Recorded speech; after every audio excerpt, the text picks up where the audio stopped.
Bueno, en este video quiero decir algunas cosas respecto de las lecturas obligatorias que tienen para esta clase número 4.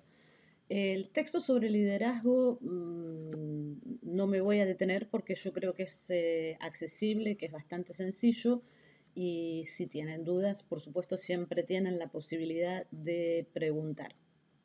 Sí voy a hacer referencia a algunas cuestiones respecto del texto de Mintzberg que tienen para leer, fundamentalmente en lo que se refiere a la cuestión de la decisión.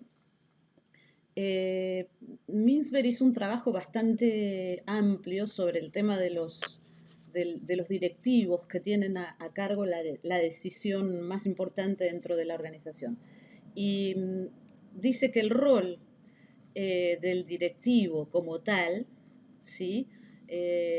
Hay que verlo desde un punto de vista integral. Este punto de vista integral está compuesto de tres dimensiones: las dimensiones interpersonales de relacionamiento, las dimensiones informativas que tienen que ver con el análisis de los datos y el saber qué es lo que está pasando, qué es lo que según lo que los datos nos están diciendo, y la decisión como tal, que tiene que ver con el proceso decisional que el directivo decide.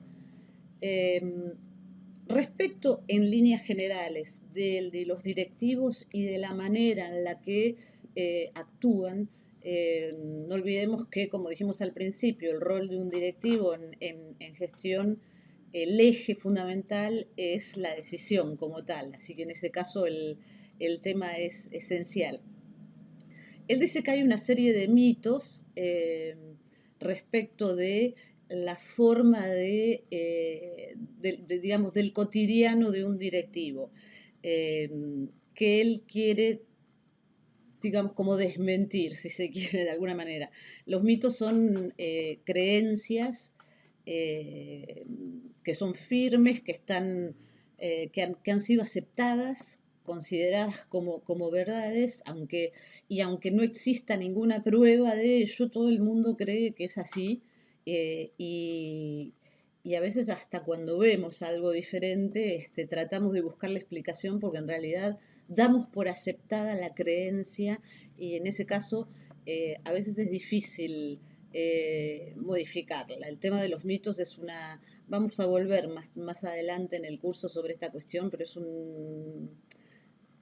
es un elemento muy importante. Tiene un poco que ver también con lo que vimos en el modelo de Goldman y Dill, con los rituales, lo simbólico, etc. Mintzberg lo que hace es desmitificar algunas de estas creencias. Una de las que él menciona es aquella creencia que dice que los directivos toman decisiones procesando la información a través de sistemas sumamente complejos. Estoy hablando hay toda una batería de sistemas que se supone facilitan la toma de decisiones: los tableros de control, los tableros de comando, los caminos críticos. Podríamos seguir hablando eternamente de eso. Y que se basan básicamente en eso para tomar las decisiones.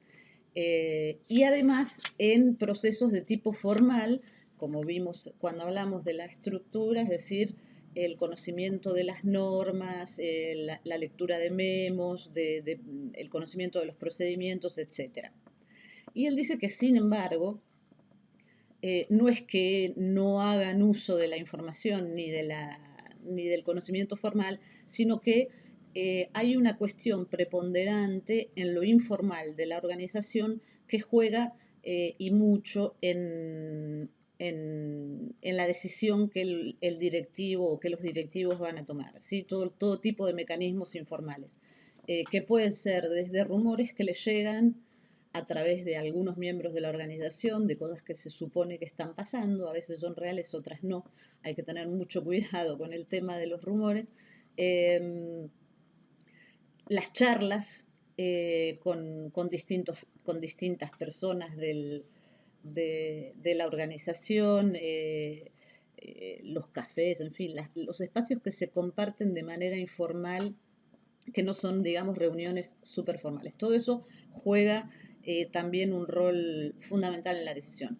El otro mito que Mintzberg menciona es que el directivo siempre decide de manera reflexiva, ¿sí? Un poco la imagen esa de que el directivo está a solas en su oficina procesando la información y reflexionando, un poco como el pensador de Rodin, y de manera neutral y objetiva, buscando la decisión óptima, etcétera, etcétera. En verdad, si bien hay buena parte de cierto, sobre todo en determinadas decisiones, hay buena parte de cierto en todo esto, lo cierto es que también juega dos cosas. Una, la intuición, sobre la que vamos a volver a hablar también cuando hablemos de motivación, eh, más adelante, y la emoción. Por eso se habla tanto de la cuestión de la inteligencia emocional, ¿sí? La cuestión emocional también juega bastante en las decisiones. Digo, las personas, por ejemplo, las personas que desde el punto de vista emocional tienen la capacidad de empatía, generalmente toman decisiones más apropiadas que aquellas que no la tienen, que son incapaces de ponerse en el lugar de los otros. Y el tercer mito es aquel que todo el mundo cree que las actividades de dirección son fascinantes porque no son rutinarias, que los directivos no realizan tareas rutinarias, y él dice que eso tampoco es cierto, que es verdad que, bueno, que hay situaciones que te sacan de la rutina, pero que hay toda una carga de actividad simbólica y ritual rutinaria en las tareas del directivo de las que por más que no les gusten no pueden escapar. Estoy hablando de protocolos, tareas o actividades ceremoniales, en fin, todo tipo de actividad protocolar, actos, por ejemplo, para determinadas fechas en las que los directivos tienen que estar, aunque no tengan que hablar ni decir nada, pero tienen que estar. Entonces, esos tres serían los mitos que él aspira o que él busca, digamos, eso, desmitificar con la presentación que hace. Esas tres dimensiones, entonces, de las que hablábamos, como ustedes van a ver en el texto, yo no voy a entrar en detalle en este aspecto, incluyen una serie de roles. Cada dimensión tiene una serie de roles que el directivo cumple. A veces, generalmente, digamos, más de una a la vez, no todas, claro, porque son varios roles, pero lo cierto es que la manera como hay que interpretar esto, que es lo que Mintzberg dice que los mejores directivos son las personas que son capaces de llevar a cabo su tarea de dirección y sobre todo decisional, eh, desde un punto de vista, digamos, integral, que son capaces, que tienen la flexibilidad y la capacidad de adaptación necesaria para cumplir relativamente bien la totalidad de los roles que le corresponden, que en determinados momentos va a tener que desempeñar. No hay que pensar que uno le gusta, por ejemplo, el rol X de la dimensión H y que va a optar por ese perfil. No, la tarea de un directivo corresponde a los tres aspectos, y la decisión para tomar el tema de uno de los temas esenciales en de este curso, eh, la decisión está muy ligada, muy ligada a las otras dos dimensiones, ¿sí? A la dimensión informativa y a la dimensión interpersonal. También hace referencia a dos temas más que vamos a abordar más adelante. Una es la formación de la estrategia. Mintzberg habla de estrategias emergentes, es decir, estrategias en el momento de elaborar la estrategia. El directivo las decisiones no las toma solo, las puede tomar solo, ¿sí? Y definir la estrategia de manera solitaria con la información que se le proveyó, o considerar las perspectivas que emergen de distintos sectores de la organización o del entorno, que es lo que él llama las estrategias emergentes, y entonces la estrategia que se pone en práctica es una mezcla de las dos cosas, ¿sí?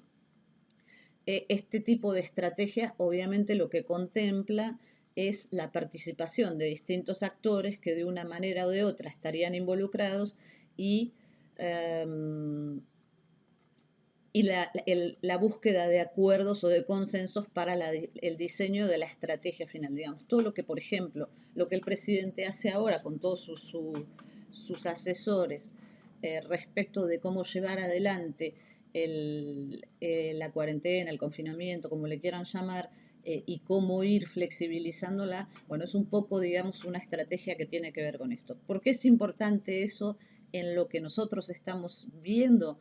Porque las organizaciones que diseñan estrategias emergentes son organizaciones que aprenden, que gestionan bien el conocimiento. Las otras se supone que no. También hace referencia a la gestión del cambio, que tiene que ver, claro, con la estrategia, ¿sí? Porque el diseño de la estrategia, y en esto se mezcla, digamos, o se ve bien la gestión del conocimiento en relación a la toma de decisiones, uno puede decidir basarse en algún dato actual y mirar las estrategias que se utilizaron en el pasado para afrontar situaciones similares.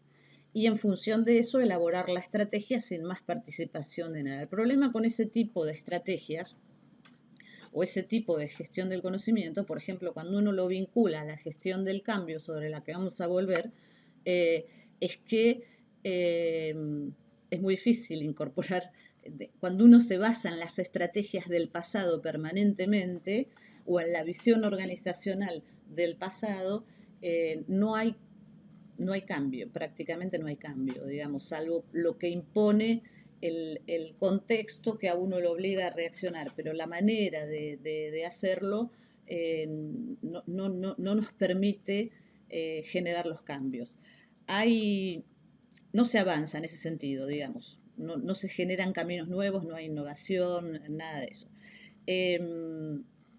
Lo que sí hay que tener en cuenta es que, y eso mismo lo menciona, es que los modelos organizacionales, lo mismo que las estructuras sociales o los modelos sociales, podemos hablar de modelo global o de modelo organizacional mucho más chiquito, siempre en algún momento, si no son organizaciones, digamos, que son más dinámicas, que se van adaptando, que aprenden, etcétera, siempre en algún momento muestran fallas, empiezan a mostrar fallas, empiezan a mostrar disfuncionamientos y esas son las ocasiones, dice Mintzberg, que hay que aprovechar porque nos sirven de palanca para generar determinados cambios que nos permitan reposicionarnos mejor frente al contexto. Lo que nos está pasando es un momento ideal para reflexionar las organizaciones